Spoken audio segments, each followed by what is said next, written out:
Hey guys, welcome back. We have a lot to do in today's video. So I know it may not look like it, but we are on the home stretch with the 318 Ti. There's a pretty long list of things that I want to get done today, so we're just gonna jump right into it. The new slave cylinder came in the other day, and then along with replacing the slave cylinder, we're also gonna be replacing the hydraulic clutch line. All right, so I already went ahead and busted my knuckles breaking this loose. Just twist off, just twist off. Oh, hey. This is gonna be such a mess. Got a feeling this is just gonna start spewing down my arm. Oh, why are there so many threads? Oh, geez. Okay, gotta get the needles on. Please, threads. Come on, thread. Oh, fuck. Oh, it's going everywhere. Oh, it got my mouth. Oh, geez. Oh, no. There goes the wrench. Oh, I'm panicking.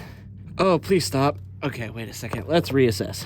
All right, so after a lot of panicking and a little bit of swearing, I got the line in. I am a little bit confused though, because it feels totally tight. I've yanked on the two ends with the wrench and like they're not tightening anymore, but there's a little bit of play right here. I'm assuming the play comes from the fact that this hex head up here is not as tall as the one on the stock hose. The stock hose, as you can see, has a hex head that's a good chunk taller than the one that's up there. So I'm just gonna assume that that's tight. I figure later on it's gonna become fairly obvious if that's not tight enough. So we're just gonna leave that for now. So I went ahead and got the slave cylinder installed, got the lines all hooked up, and then I got the majority of the bleeding done with this Harbor Freight vacuum pump. I would have filled more under there, but it was just too cramped, and honestly, I didn't feel like trying to mess around with the camera under there. With that out of the way though, we can move on to installing the selector rod. If you guys remember, when we actually got the engine in the car, I noticed that the transmission got pushed an inch back, which meant that I was gonna have to get a new selecting rod. I didn't really feel like dropping $100 on a new selector rod, so I ended up just Frankensteining one together, shortened it about 3/4 of an inch, and then I actually, since the 318IS transmission is in there, I had to take off this longer dowel piece because, as you can see, one dowel is shorter than the other. This side goes over to the transmission and then this one goes over to the shifter, so I had to take off this end from the old selector rod from the 318IS selector rod and then just put it on here, and it works about perfectly. So I just got the selector rod in, and you can see shifter is sitting almost perfect in here. If anything, it was like a little bit too long, but shifts like butter. All right, so the next thing is gonna be routing the battery cable. You can kind of see down in there, that hole is where it normally comes through on like pretty much anything other than the TI. Battery cables go through there. I already did like a tiny hole right there. I'm just gonna be using this big step-up bit. I'm gonna drill a pretty sizable hole down there to be able to get the battery cable through, and then we'll figure out the routing from there.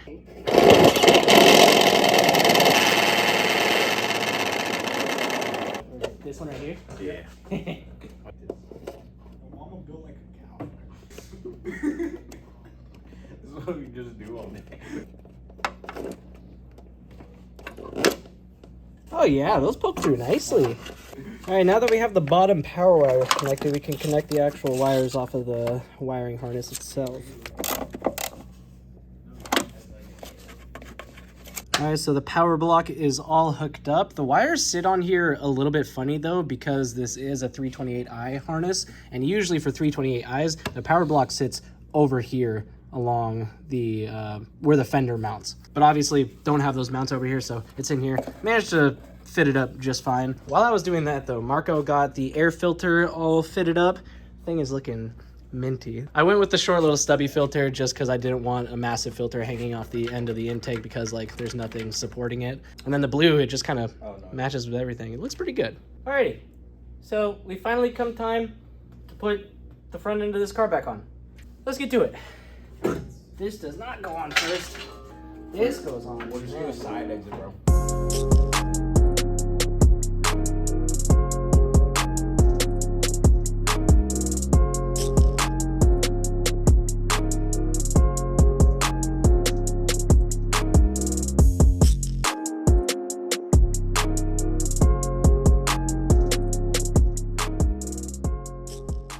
Now that we have all the front end stuff done, we can throw in the new radiator.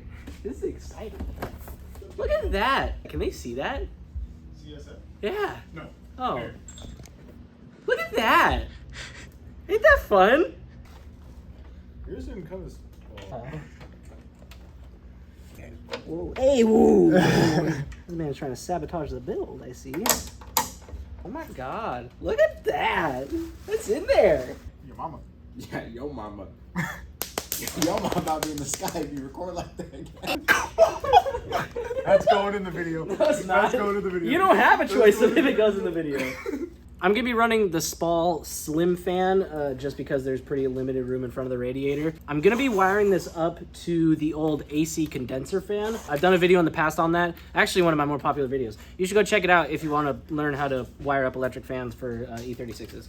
All right, fan is all installed, got it wired up, went over to AutoZone, got the same plug that I used on the last fan. It seems to work pretty well. Like I said before, this is all tied into the stock AC condenser fan wiring. So as soon as the temperature sensor over on the side of the radiator gets up to temp, then it sends power over to the fan and turns the fan on. So don't have to run any funky relays. It's just a super easy way to wire everything up if you're not running AC. I honestly didn't think that this car was going to be able to make it to the event on the 7th because when I ordered my Chase Bays raised inline filler neck about probably like a week ago, it said it was still in stock. So like I was hoping like, yeah, it would get here in like maybe a week, everything would be ready to go.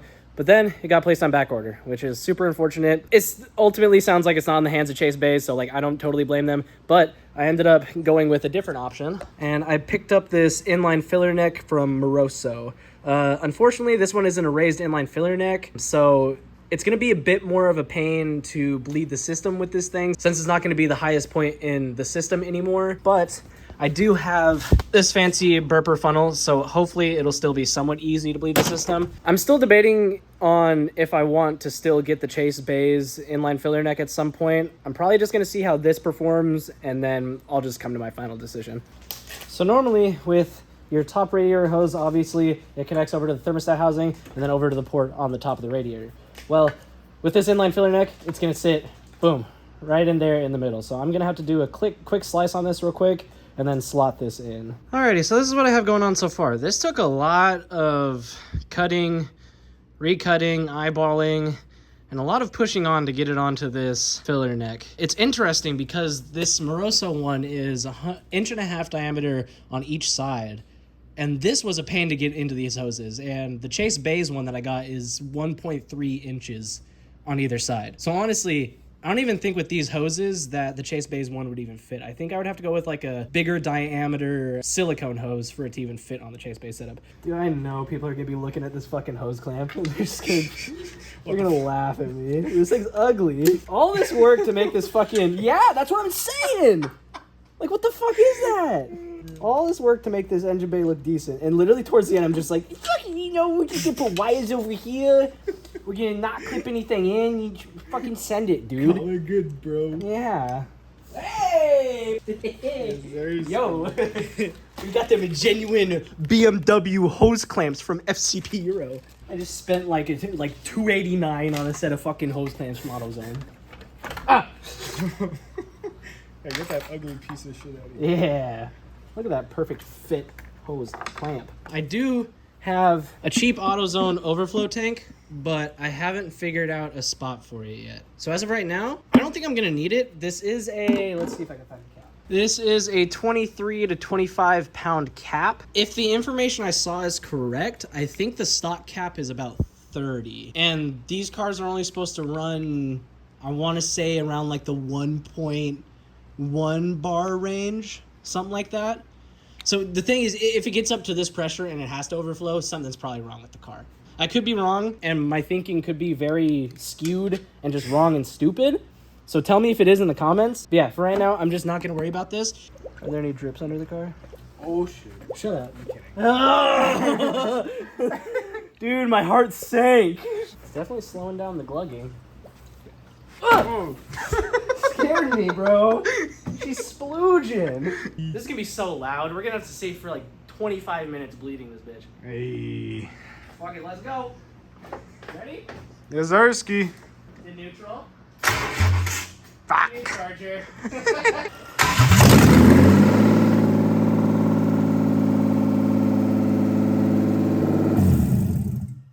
don't like how high that's idling. How high was that? That sounded like $3,000. Yeah, that's what I'm saying. All right, take 3.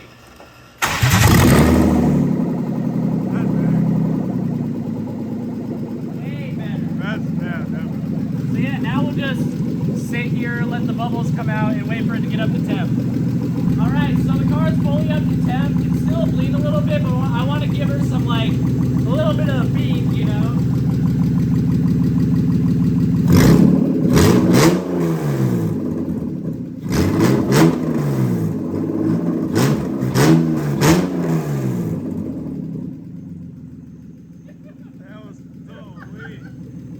Alrighty, it's the next day. Bleeding the cooling system yesterday went really well. We had the car running for about 20 minutes. Didn't overheat a single time. The E-fan didn't turn on, but the cold side of the radiator didn't seem like it was getting too hot, so it probably just didn't trip the temperature sensor to kick on the fan. But I mean, it sat for 20 minutes running, didn't overheat at all, just stayed right at that middle point, so that's good. There's only a couple more things we need to do before we can get this thing driving. And one of those things is routing the battery cable and mounting the battery in the back of the car. First, I need to clear out the back of the car though, because I have not unloaded this thing since the last event it was at. So I'm gonna get this unloaded and then we're gonna start trying to mock up where we're gonna put the battery. All right, so this is the setup I've got going in the trunk right now. I didn't get it quite as far back as I would have liked, but I mean, it's further back than it was before. I mean, before it was up in the engine bay, so I think this will do nicely. I ended up having to drill holes into the side of this box to be able to get the cables to go inside, so I'm just gonna be grounding it over to the strut tower over here on top of this nut, and then obviously wire coming up from the front around and up into the battery. I know the battery wire layout isn't the prettiest, but it's just kind of how it's gonna have to be for now.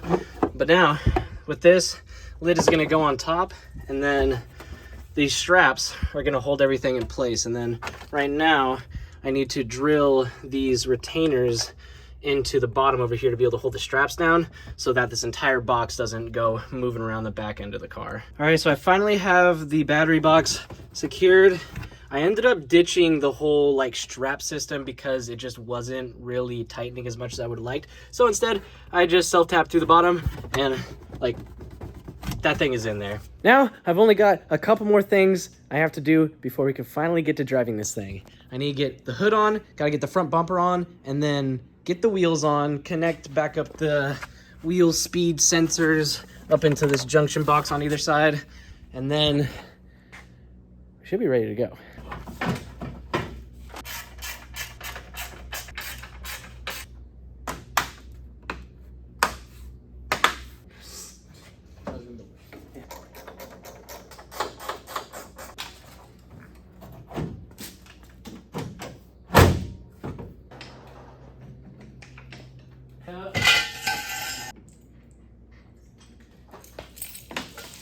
Oh! Oh, baby.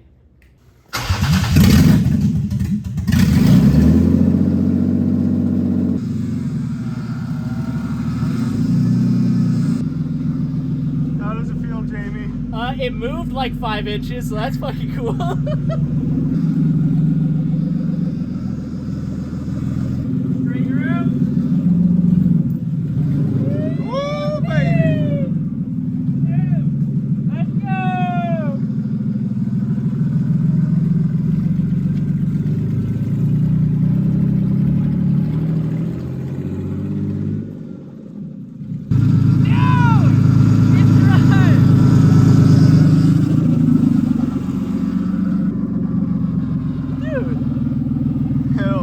I just had to take it on the loop real quick. That is so cool.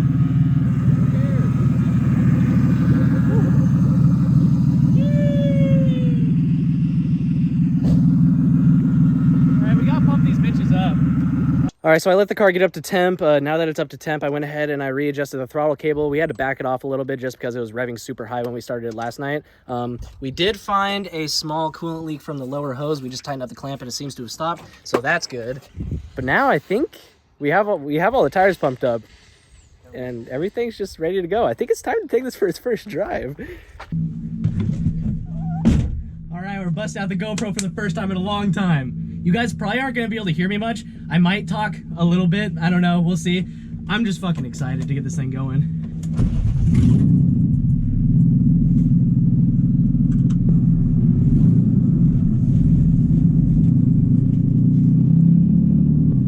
It's already got so much more life than the 4-cylinder. This thing's insane.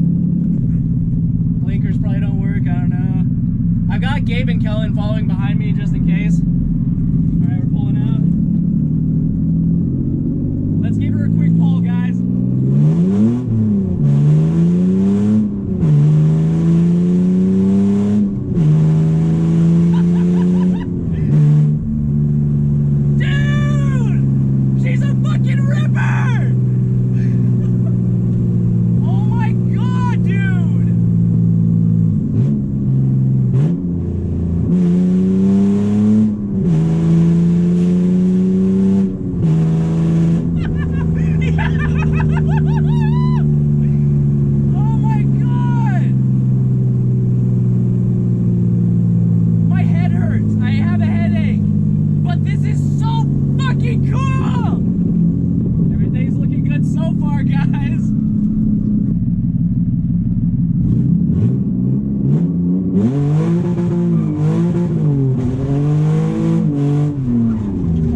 driving this thing again. This is so surreal.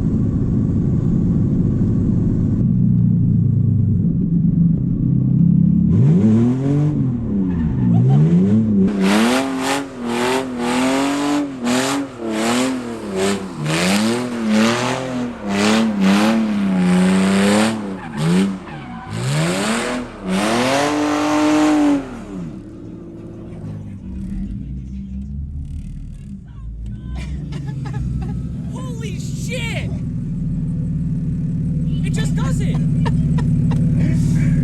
Hell yeah. What the fuck, dude? This is like a throwback to the IS when we took it here for the first time.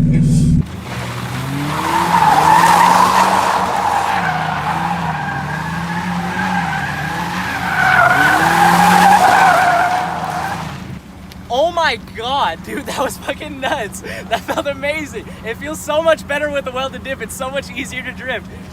That's nuts. I am like shaking right now. That's so fun. Holy shit. We should take it down to a 2-lane road so we can get some rollers if you guys want. I can't believe it, guys. I cannot believe it. It's got so much power. Like, you can hear me pedaling it back there, and it just stays in fucking drift so easy. I bought this engine just over a year ago, and now it's in this car. I didn't even have this car when I bought the engine initially. This was supposed to go in the green car, for those of you who have been around since then.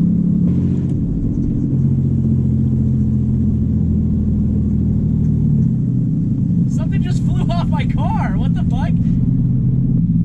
What the fuck was that? Huh? We were trying to yell at you. That was your corner light. Oh, my corner light came out?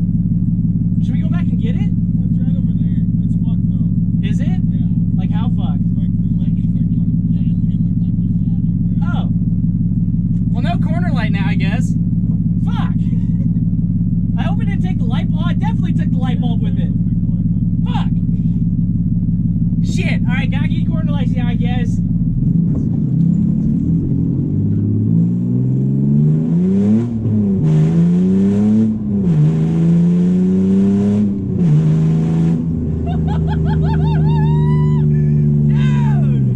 Dude, it feels so good to be back in a BMW.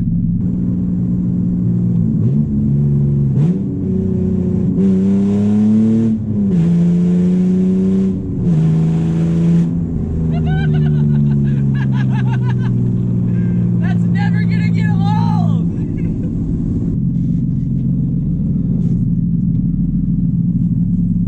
Made it back. Made it. So yeah, definitely lost a corner light, and that bulb is bye-bye. No, before we even left, like I already saw it like popped out and I had to push it back in. I probably should have secured it better with like some electrical tape or something, but it's whatever. I'll just order some new ones. Those were like fucking $20 ones off of eBay or some shit like that. But guys, like, this is a very unappealing angle with the corner light gone, but it's back together and it's driving. And it's a fucking monster. That leak that we initially had on the low radiator hose too, just gone. Just ended up being a loose clamp. Damn. I did this, dude. I did this. I did this. A 328ti. I went from not giving a shit about BMWs and not ever wanting to own a BMW like, what, a year and a half ago, maybe 2 years? like 2 years ago, yeah. To swap in a 6-cylinder into a hatchback BMW E36. Life's crazy, man.